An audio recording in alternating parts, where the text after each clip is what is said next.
2012 Medal of Freedom recipient, and it should be noted, Hillsborough area neighbor, the Honorable Dr. Madeleine Albright.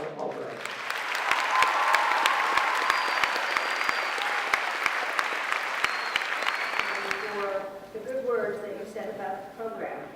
I am absolutely thrilled to be back at Woodgrove High School and delighted to be able to take part in the 2016 Loudoun International Youth Leadership Summit. And I want to welcome all of the international students and commend Loudoun County Schools for hosting this terrific summit. I have long believed in the necessity of incorporating global perspectives into education.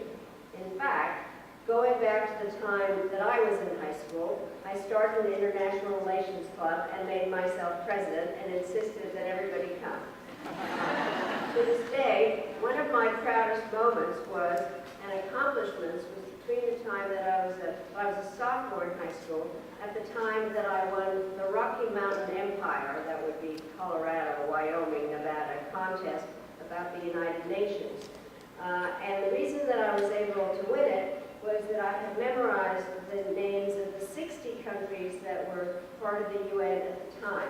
I certainly couldn't do it now with over 193. So, and I didn't have the help of Wikipedia, so you can imagine how difficult it was. My strong belief in globally oriented education carried through to my time as Secretary of State. And when I was there, we began a series of events called the Secretary in the Classroom.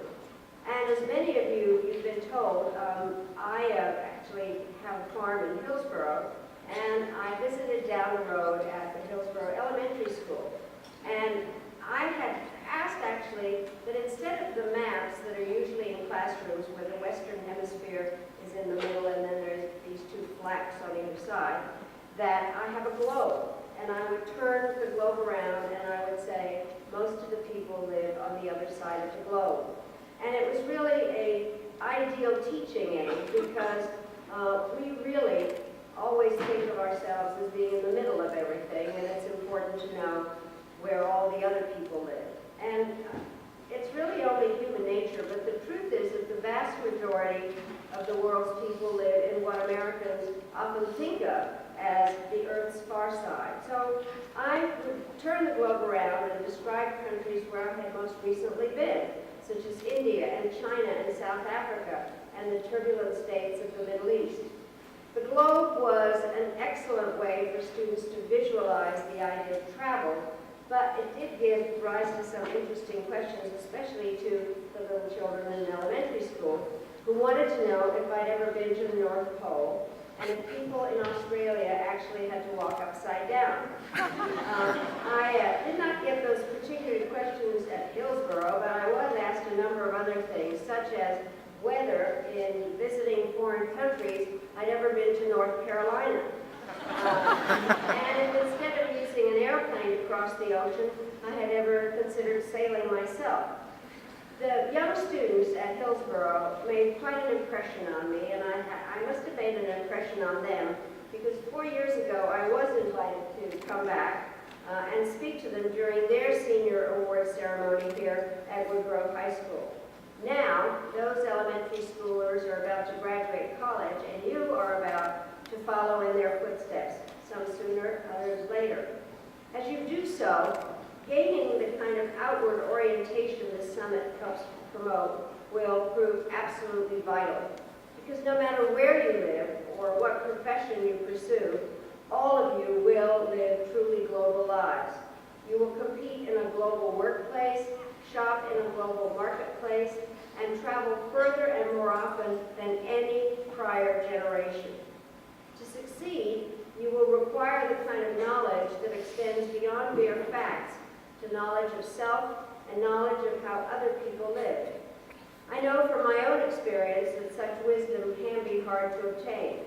Now, I graduated from high school somehow midway between the invention of the iPad and the discovery of fire. When I arrived at Wellesley College, it was a girls' school in Massachusetts, I had one goal, and that was to be accepted. Because I was an immigrant, I was a refugee, and I didn't want to stand out. I wanted to fit in. Fortunately, in the 1950s, courage, though women were also finding our voice. In college, I learned an awful lot about Renaissance composers and Shakespearean plays and the periodic table, but I also learned a lot about myself, that I wanted to use the fine education I had received for something more than meaningful table conversation, that I wanted to test, not simply accept, the limits and boundaries of the life I was preparing to lead, and that I wanted to explore the world beyond my nation's borders. Over the course of this year's Youth Summit, I suspect that many of you have come to similar conclusions. And that's because you have had the opportunity to hear each other's stories. Every day you have learned of shared interests. You have discovered new concepts, customs, and truths. And instead of empty spaces on a flat map, foreign countries have become real places with intriguing people living fascinating lives. You've learned much about what is outside you and much about what is inside you as well. Perhaps you've learned how to put your opinions and your assumptions to the test. And this is important because one day in the not-too-distant future, you will not be able to rely on grades or guidance from teachers to tell you how you're doing and where you stand. You will have to rely instead on an inner compass, and whether that compass is true will determine whether you become a drifter who's blown about by every breeze, or a doer, an active citizen determined to chart your own course, question your assumptions, and when necessary, sail unafraid against strong winds. For what I know about this high school and the summit participants, we have more doers than drifters, which is good, because in the years to come, there will be an awful lot that you're going to have to do. We're living in a time that is more unsettled, more complicated, and more in need of a new generation of leaders than any time that I can recall. Here in America, our great challenge will be to retain a sense of community and common purpose. As this school reflects, we are a diverse people. We're all proud of the distinctions that give us our separate identities and loyal to the groups to which we belong. This kind of solidarity is a means of honoring ancestors and a way to inspire the young. It makes us feel less alone and helps us find for ourselves a unique place in a crowd.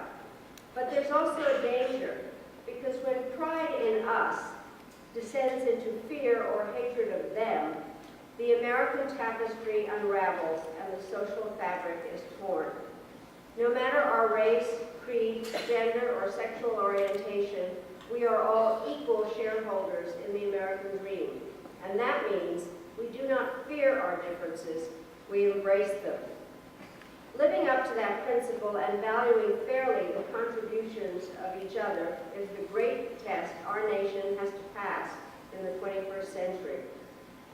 Around the world, mankind will face other tests, the outcome of which is equally uncertain. Today, the international landscape is as contradictory and combustible as I've ever seen it. Technology and globalization have helped to bring about unprecedented prosperity and progress for millions of people.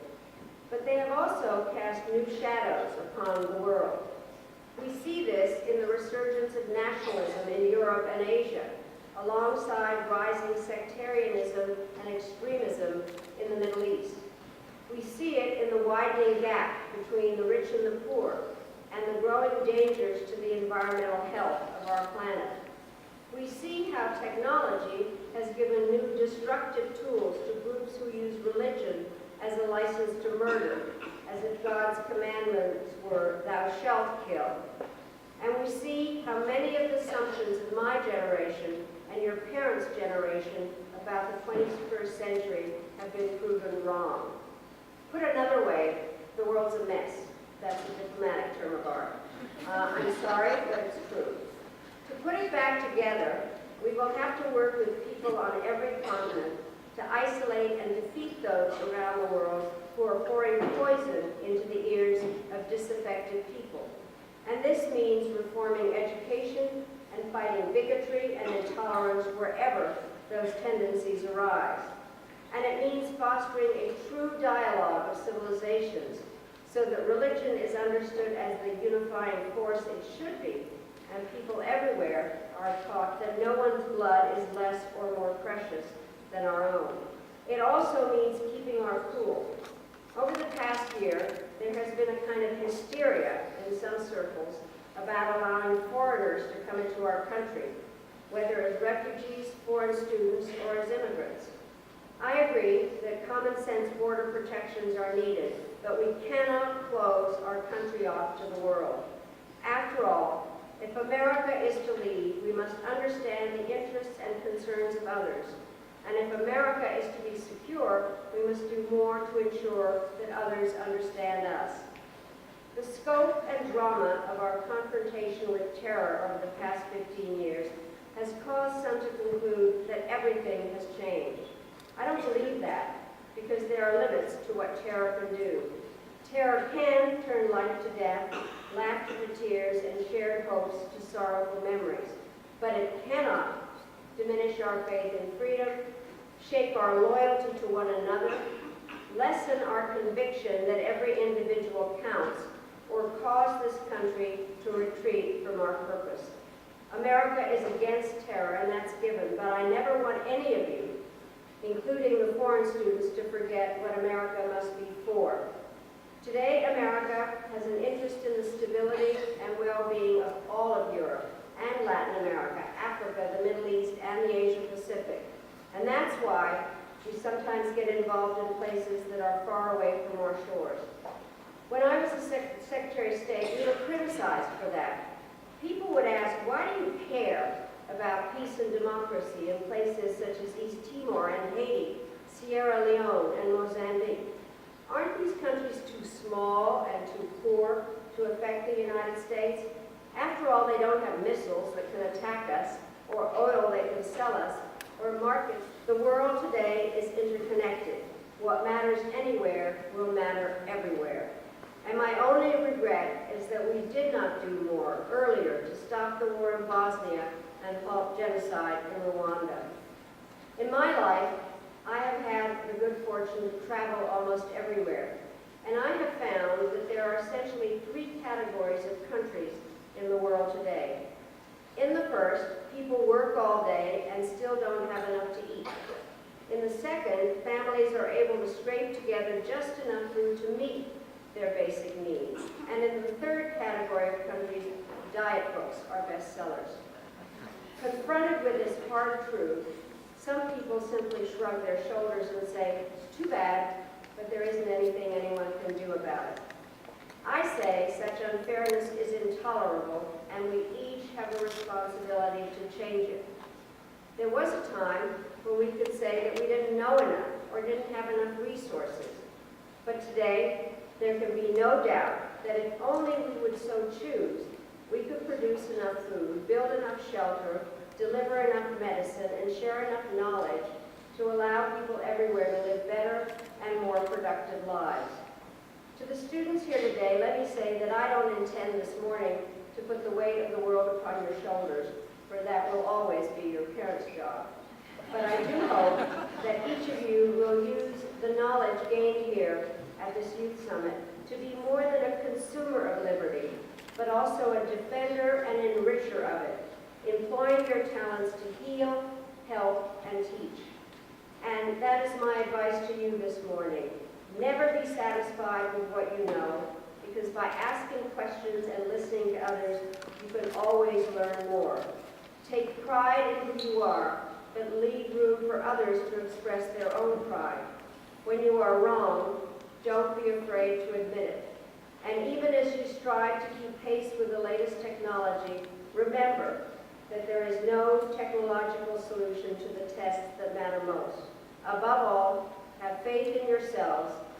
Live each day with the knowledge that your actions and choices truly do count, and that every challenge surmounted by your energy, every problem solved by your wisdom, every soul awakened by your passion, and every barrier to justice brought down by your courage will inspire others and enrich your own journey on this earth. Thank you so much for your attention, and thank you for your welcome to me, and I look forward to talking to all of you more. Thank you very much.